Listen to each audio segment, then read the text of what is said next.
രാജ്മോഹൻ ചേട്ടാ, PV Anwar, CK Janu, Vishnupuram Chandrasekharan തുടങ്ങിയ അവരുടെ പാർട്ടികളൊക്കെ UDFിലേക്ക് വരാൻ ഏറെക്കുറെ ധാരണയായതാണ് റിപ്പോർട്ടുകൾ. ഇന്നിപ്പോൾ കൊച്ചിയിൽ UDFിൻ്റെ യോഗം ഉണ്ടായിരുന്നു, നേതൃയോഗം ഉണ്ടായിരുന്നു. സീറ്റ് വിഭജന ചർച്ചകൾ ജനുവരിയിൽ ആരംഭിക്കും. ഘടകകക്ഷികളുമായി ജനുവരി 15 മുതൽ സീറ്റ് വിഭജനവുമായി ബന്ധപ്പെട്ട ചർച്ചകൾ തുടങ്ങും. ഫെബ്രുവരി ആദ്യ വാരം കേരള യാത്ര, അതായത് കാസർഗോഡ് മുതൽ തിരുവനന്തപുരം വരെയുള്ള കേരള യാത്ര തുടങ്ങും. അങ്ങനെ UDF ഒരു സജ്ജമായി കഴിഞ്ഞു. കാരണം ഇലക്ഷൻ ഇനി 3.5 മാസമുണ്ട്. UDF അതിന് മുമ്പേ ഇലക്ഷൻ, ഇപ്പോൾ തദ്ദേശ തെരഞ്ഞെടുപ്പിൽ മികച്ച റിസൾട്ടാണ് UDF സ്വന്തമാക്കിയത്. LDF അടപടലം നിലംപരിശമായിപ്പോയി. ആ ഒരു പശ്ചാത്തലത്തിൽ UDF മിഷൻ 26 നേരിടാൻ സജ്ജമായോ? ഇതിൽ ആദ്യമായിട്ട് പറഞ്ഞാൽ ഇതുവരെ ക്രിയേറ്റ് ചെയ്തിരിക്കുന്ന നരേറ്റീവ് ഉണ്ടായിരുന്നു. ആ നരേറ്റീവ് എന്ന് പറഞ്ഞാൽ കോൺഗ്രസിൽ നിന്നും ഇടതുപക്ഷത്തേക്കും BJPയിലേക്കും നേതാക്കളുടെ ഒഴുക്ക്. ഉത്തരേന്ത്യയിലാണ് ഒത്തിരി കോൺഗ്രസ് നേതാക്കൾ BJP ചേർന്നെന്നാണ് പറയുന്നത്. അപ്പോൾ നമ്മൾ ഇവിടുത്തെ പരിഗണന വിഷയമല്ല, അത് വേറെ സംസാരിക്കണം. കേരളത്തിൽ കോൺഗ്രസിൽ നിന്നും പത്മജ വേണുഗോപാൽ മാത്രമേ BJPയിലേക്ക് കാര്യമായി അറിയപ്പെടുന്നവർ പോയുള്ളൂ.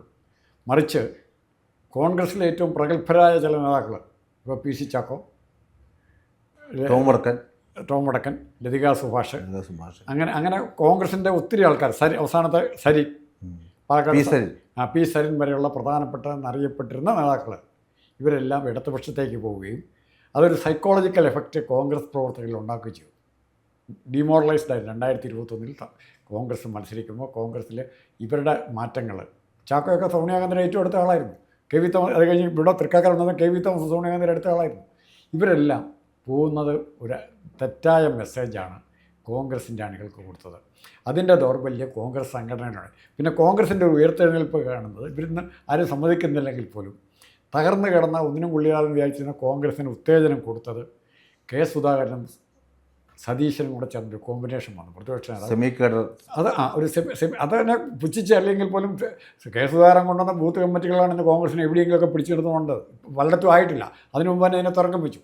സംഘടന തന്നെ വേണ്ടെന്ന് ഭയങ്കര ബഹളമായിരുന്നു. അത് ബഹളം വെച്ചാൽ നമുക്കറിയാം. അപ്പോൾ ഇത് കൂടാതെ കോൺഗ്രസിന് ഇപ്പോൾ കിട്ടിയിരിക്കുന്നൊരു മെച്ചം, സതീശൻ കൊടുത്തിരിക്കുന്നൊരു സംഭാവന എന്ന് പറഞ്ഞാൽ, ഇപ്പോൾ നമ്മൾ കേൾക്കുന്നത് അൻവറിനെ നമ്മൾ UDFിലേക്ക് ചേർക്കുന്നതാണ്. അൻവറിനെ കഴിഞ്ഞ നമ്മുടെ നിലമ്പൂർ ഇലക്ഷൻ സമയത്ത് തന്നെ അൻവർ UDFിലേക്ക് വരാനുള്ള ഒരു സന്നദ്ധത താല്പര്യമൊക്കെ അറിയിച്ചത്. സതീശൻ നിലമ്പൂർ ഇലക്ഷൻ ഒരു ഗാംബ്ലിംഗ് പോലെ എടുത്തു നിൽക്കുക. ഗാംബ്ലിംഗ് എന്ന് പറഞ്ഞാൽ സതീശൻ ജയിക്കണോ വേണ്ടയോ തോറ്റോ ഇല്ലെന്നുള്ള പ്രശ്നം വരുന്നുണ്ട്. സതീശൻ ആ ഗാംബ്ലിംഗ് എടുക്കുമ്പോൾ നിലമ്പൂർ ഇലക്ഷൻ 2 ഓൾട്ടർനേറ്റീവ് ഉണ്ട്. അൻവറിനെ കൂട്ടിക്കൊണ്ടാണ് നിലമ്പൂർ ജയിക്കുന്നതെങ്കിൽ ക്രെഡിറ്റ് ആർക്ക് പോകും? അൻവറിന് പോകും. അത് കൊടുക്കരുത്. അൻവറിന് കോൺഗ്രസിൻ്റെ മിടുക്കാണ്, അല്ല ലീഗിൻ്റെയും കോൺഗ്രസിൻ്റെയും കൂടെ മിടുക്കാണ് എന്ന് നാട്ടുകാരോട് പറയേണ്ട ആവശ്യം ഇയാൾക്കുണ്ട്, സതീശനുണ്ട്. ഇനി തോറ്റാലും വലിയ കുഴപ്പമുണ്ട്. നിലമ്പൂർ CPMൻ്റെ സിറ്റിംഗ് സീറ്റ് തോറ്റു എന്ന് വേണം പറയാം. അത്രയല്ലേ ഉള്ളൂ. അപ്പോഴും വലിയ ഓടുപാട് കോൺഗ്രസിന് വരുന്നില്ല. അതുകൊണ്ട് പക്ഷേ അൻവറിനെ എടുത്തിരുന്നെങ്കിൽ UDF സ്ഥാനാർത്ഥിയുടെ ഭൂരിപക്ഷം ഒരു 25,000 എത്ര ആയിക്കോട്ടെ, എത്ര ഭൂരിപക്ഷം ആയിക്കോട്ടെ, അൻവർ എന്താ ക്ലെയിം ചെയ്യാൻ പോകുന്നത്? അൻവർ എന്ത് ക്ലെയിം ചെയ്യുമായിരുന്നു? അൻവറിനെ എൻ്റെ മിടുക്കൊണ്ടാണ്. അപ്പോൾ അങ്ങനെ ഒരു അവസരം അൻവറിന് നിഷേധിച്ചിട്ട് താൻ ഇല്ലെങ്കിലും ചില കാര്യങ്ങൾ ഞങ്ങൾക്ക് ചെയ്യാൻ പറ്റും എന്നൊരു മെസ്സേജ് അൻവറിന് കൊടുക്കുകയും കോൺഗ്രസുമായിട്ട് ഡിസ്കസ് ചെയ്യുമ്പോൾ അൻവറിൻ്റെ ടേംസിലല്ല കോൺഗ്രസിൻ്റെ ടേംസിലാണ് ഇപ്പോൾ ഡിസ്കഷൻ നടക്കുന്നത്. അല്ലെ ഒന്നിന് വരെ 5 സീറ്റ് ചോദിച്ചാൽ എളുപ്പം ഇല്ലേ? അപ്പോൾ ആ ഡിസ്കഷൻ അങ്ങനെ കോൺഗ്രസിൻ്റെ ബാർഗെയിനിങ് പവർ കൂട്ടി. 1. 2, രാഹുൽ മാങ്കൂട്ടത്തിൻ്റെ വിഷയത്തിലെടുത്ത തീരുമാനം തെറ്റോ ശരിയെന്നൊന്നും പറയുന്നില്ല, എങ്കിൽ പോലും ആ തീരുമാനം വളരെ പ്രധാനപ്പെട്ട തീരുമാനമാണ്. നിലപാട് നല്ലല്ല. നിങ്ങൾക്ക് ചെയ്യാൻ പറ്റാതെ, CPMകാർക്ക് ചെയ്യാൻ പറ്റാതെ ഏത് കള്ളനെയും ബലാത്സംഗക്കാരനെ പ്രാഥമിക അംഗത്വത്തിനാക്കി പിന്നീട് പാർട്ടിയിൽ നിന്നും പത്മകുമാർ അവിടെ നിൽക്കുമ്പോഴാണ് ഇത് ചെയ്യുന്നത്. മുകേഷ് അവിടെ നിൽക്കുമ്പോഴാണ് ഇത് ചെയ്യുന്നത്. അത് കോൺഗ്രസ്, അതും ജനങ്ങളുടെ ഇടയിലേക്ക് കോൺഗ്രസിൻ്റെ ഇമേജ് വർദ്ധിപ്പിക്കാൻ സഹായിച്ചു. പിന്നെ ഇവർ ഇങ്ങോട്ട് എന്തിനു കൊണ്ടുവരുന്നു? അജിതയല്ല, ജാനു, മറ്റേ CK ജാനു, വിഷ്ണുപുരം ചന്ദ്രശേഖരൻ, അൻവർ, ഇവരെ എന്തിനു കൊണ്ടുവരുന്നു? ഇതിൽ ഇലക്ട്രലായിട്ട് എന്തെങ്കിലും കോൺട്രിബ്യൂട്ട് ചെയ്യാൻ പറ്റുന്നത് അൻവർ മാത്രമേ ഉള്ളൂ എന്നാണ് എൻ്റെ ധാരണ. കാര്യമായിട്ട് ഒരു 10,000 1000 കൂടുതലോട്ടൊന്നും ബാക്കി ഇവർക്ക് തരാൻ പറ്റില്ല. ഇവർക്ക് എത്ര കോൺസ്റ്റിറ്റ്യുവൻസി സഹായിക്കുമൊന്നുമില്ല. ഇതിൽ 2 തരത്തിലുള്ള മുന്നണിയിൽ ബന്ധത്തിൽ 2 തരത്തിലുള്ള ആൾക്കാരുണ്ട്. അങ്ങോട്ട് നമ്മൾ കൊടുക്കുമ്പോൾ ഏറെക്കുറെ ഇങ്ങോട്ടും കിട്ടാൻ സാധ്യതയുള്ളൂ. ഇപ്പോൾ മുസ്ലിം ലീഗും കോൺഗ്രസുമായിട്ടുള്ള ബന്ധം, മുസ്ലിം ലീഗ് കോൺഗ്രസിനെ എവിടെയെല്ലാം സഹായിച്ചു, അതുപോലെ ലീഗിന് സഹായങ്ങൾ പല കോൺസ്റ്റിറ്റ്യുവൻസിയിലും കിട്ടുന്നുണ്ട്. മറിച്ച് കേരള കോൺഗ്രസിലുള്ള സ്ഥിതി അതല്ല. കോൺഗ്രസിന് അങ്ങോട്ട് കൊടുക്കാൻ മാത്രമേ പറ്റുള്ളൂ, ഇങ്ങോട്ട് ഇവർ സഹായിക്കാൻ പറ്റും. മാണി ഗ്രൂപ്പിന് കൊണ്ടുവന്നിട്ട് മാണി ഗ്രൂപ്പിന് ജയിക്കാനുള്ള സീറ്റ് മുഴുവൻ ആരും മേടിക്കും? കോട്ടയം ജില്ലയിൽ UDFന് ജയിക്കാൻ സാധ്യതയുള്ള സീറ്റ് മുഴുവൻ മാണിയോ അല്ലെ ജോസഫോ കൊണ്ടുപോവുക. മലബാറിൽ ഇവർക്ക് സീറ്റ് തരാനുണ്ടോ? ആ വോട്ട് ആർക്കാ തരാൻ പറ്റുന്നത്? അപ്പം കൊടുക്കാൻ മാത്രമേ ഉള്ളൂ ഇവരുമായിട്ടുള്ള ബന്ധം കൊണ്ട് സാധിക്കുന്നത്. അത് ജോസഫ് പറയുന്നത് ശരിയാണ്. പ്രധാനപ്പെട്ട ഇപ്പോൾ കടുത്തിരുത്തിയൊരു UDF സീറ്റാണ്, ചങ്ങനാശ്ശേരി UDF സീറ്റാണ്. കേരള കോൺഗ്രസ് അധികാരത്തിലില്ലാതെ മത്സരിച്ച ഒറ്റയ്ക്ക് മത്സരിച്ച് ഇപ്പോൾ ചങ്ങനാശ്ശേരിയൊക്കെ പിടിച്ചെടുത്തില്ലേ? തിരിച്ച് ഏറ്റുമാനൂരിൽ പിടിച്ചെടുത്തില്ലേ മുനിസിപ്പാലിറ്റി? എങ്ങനെ പിടിച്ചെടുത്ത്? കേരള കോൺഗ്രസിൻ്റെ മറ്റേ ഗ്രൂപ്പ് പോയിട്ടും ഏതാ അതുപോലെ പ്രധാനപ്പെട്ട പഞ്ചായത്തുകൾ കോട്ടയം ജില്ലയിലെ മുഴുവൻ മുനിസിപ്പാലിറ്റികളും ആരുടെ നിയന്ത്രണത്തിലായി? UDFൻ്റെ നിയന്ത്രണത്തിലായി. ഇവരെ ചേർക്കുന്നത് കൊണ്ട് ഞാൻ ആദ്യം പറഞ്ഞ അർത്ഥമാണുള്ളത്.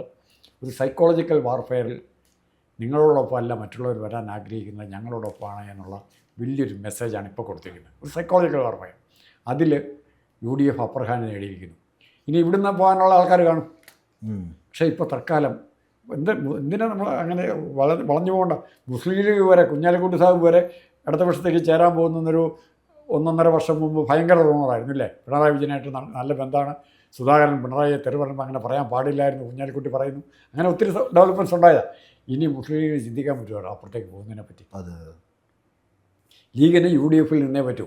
മാത്രമല്ല ലീഗിൻ്റെ പോലും ബാർഗനിങ് പവർ നാളെ വീഴാൻ പോകുന്ന സതീശൻ്റെ ഉന്നം കൊള്ളാൻ പോകുന്ന കക്ഷി ഇപ്പം ഞാൻ പറയുന്നത് CPI ആയിരിക്കും.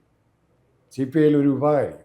ഇപ്പോൾ തൃശ്ശൂർ ജില്ലയിലെ CPI ചിലപ്പോൾ കോൺഗ്രസിൻ്റെ കൂടെ ചേരും, കൊല്ലം ജില്ലക്കാർ ചേർന്നെന്ന് വരില്ല. അങ്ങനെ CPIയിൽ പോലും കുഴപ്പമുണ്ടാക്കാൻ പറ്റുന്ന സാഹചര്യം എവിടെയുണ്ട്? ഇപ്പോൾ CPIയുടെ നേതാവാകുന്ന തന്നെ സീനിജ കുഞ്ഞമ്മ അല്ലേ? CPIക്കാരിയായിരുന്നു, ഇത്തവണ ജില്ലാ പഞ്ചായത്തിലേക്ക് ജയിച്ചവർ. അപ്പോൾ CPIയിൽ നിന്ന് അങ്ങനത്തെ ഇഷ്ടംപോലെ ആൾക്കാർ ചിലപ്പോൾ CPMൻ്റെ ചവിട്ടും തൊഴിയേറ്റം അടുത്ത് കിടക്കുന്ന CPIക്കാരുണ്ടാവും. അവരും എങ്ങോട്ട് പോകും? കോൺഗ്രസിലേക്ക് വരും. കോൺഗ്രസിന് ഇപ്പോൾ ഒത്തിരി പേരെ അക്കോമഡേറ്റ് ചെയ്യാം. കാരണം കോൺഗ്രസിന് ജയിക്കേണ്ട സീറ്റ് 10, 75, 80 സീറ്റ് ഉണ്ടെങ്കിൽ ആ സീറ്റുകൾ മതി കോൺഗ്രസിന്. അതാണ് സ്ഥിതി. അപ്പോൾ ഈ മുന്നണി UDFിനുള്ള മെച്ചം എന്ന് പറഞ്ഞാൽ 2-3 കാര്യങ്ങളുണ്ട്. ഇപ്പോൾ മലപ്പുറം ജില്ല UDFന് തിരിഞ്ഞു നോക്കണ്ട, എറണാകുളം തിരിഞ്ഞു നോക്കണ്ട, വയനാട് തിരിഞ്ഞു നോക്കണ്ട. CPMന് പണ്ട് അങ്ങനെ ഉണ്ടായിരുന്നു. കണ്ണൂർ, പാലക്കാട് അങ്ങനത്തെ കുറേ ജില്ലയുണ്ടായിരുന്നു, കോഴിക്കോടൊക്കെ. ഇപ്പോൾ CPMന് ഉറപ്പുള്ള ഏതാ ജില്ല ഒന്ന് പറയാം? കണ്ണൂർ എത്ര എണ്ണം കിട്ടും? ഒരു 5 സീറ്റ് 6 സീറ്റെങ്കിലും കോൺഗ്രസ് പിടിക്കുന്നേ. ഇപ്പോൾ ഷാഫി ഒരു വലിയ ഘടകമായി, വലിയൊരു ഫാക്ടറായി മാറി. മലബാറിലെ പേരാമ്പ്ര, കുറ്റ്യാടി, നാദാപുരം, കൊയിലാണ്ടി, പേരാമ്പ്രയൊക്കെ ഇത്തവണ കോൺഗ്രസ് ജയിക്കുന്ന പണ്ടായം വെച്ച് ജയിക്കും. അപ്പോൾ ഈ ഓരോ ദിവസവും സംഭവവും ഇപ്പോൾ പരോൾ കേസ് ഇവർക്കെല്ലാം പരോൾ കൊടുത്തിരിക്കുക, ആൾക്കാരെ പീഡിപ്പിക്കാൻ കുറച്ച് വിടാനായിരിക്കും, ജയിലിൽ നിന്ന് പരോൾ കൊടുത്തിരിക്കുക. ഇതെല്ലാം ചെയ്യുന്നത് ഓരോ ദിവസം ചെല്ലുന്തോറും CPM അല്ലെ ഇടതുപക്ഷ മുന്നണി എന്ന് പറയേണ്ട ആവശ്യമില്ല, CPM എന്നും പറയേണ്ട ആവശ്യമില്ല, പിണറായി വിജയൻ്റെ അത്രയ്ക്ക് മാത്രം അധികാരം കേന്ദ്രീകരിച്ച് ചെയ്യുന്ന പ്രവൃത്തികൾ ഇതെല്ലാവരും കാണുന്നുണ്ട്. അത് CPMന് മനസ്സിലാകുന്നില്ല. CPM അങ്ങനെ മനസ്സിലാകാതിരിക്കുന്നതാണ് അവരുടെ തകരാറ്. അവർക്കൊരു നല്ല നേതാവുണ്ടോ? ഇല്ല. ഒരു ക്രൗഡ് പുള്ളർ എന്ന് പറയുന്ന നേതാവ് CPMൻ്റെ ഭാഗത്ത് പറയാം. താങ്കൾ അറിയപ്പെടുന്നൊരു പത്രപ്രവർത്തനമാണ്.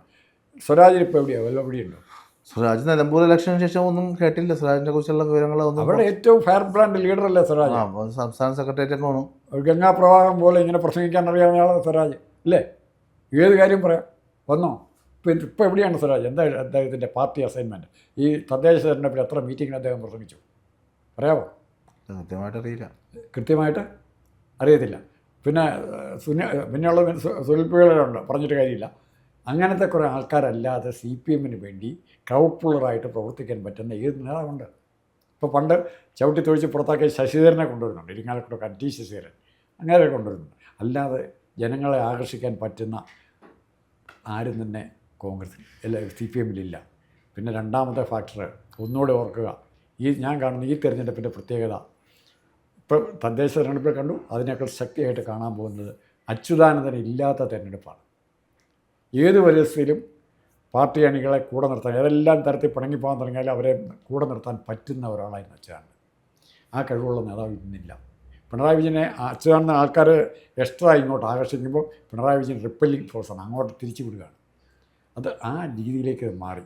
പിന്നെ രണ്ടാമത് ആരെല്ലാം നിശ്ചയിച്ചാലും BJPയുടെ കാരുണ്യത്തിലാണ് പിണറായി വിജയൻ നിൽക്കുന്നത് എന്നുള്ള പ്രതീതി കേരളം മുഴുവൻ സാമാന്യം അരിയാഹാരം കഴിക്കുന്ന എല്ലാവർക്കും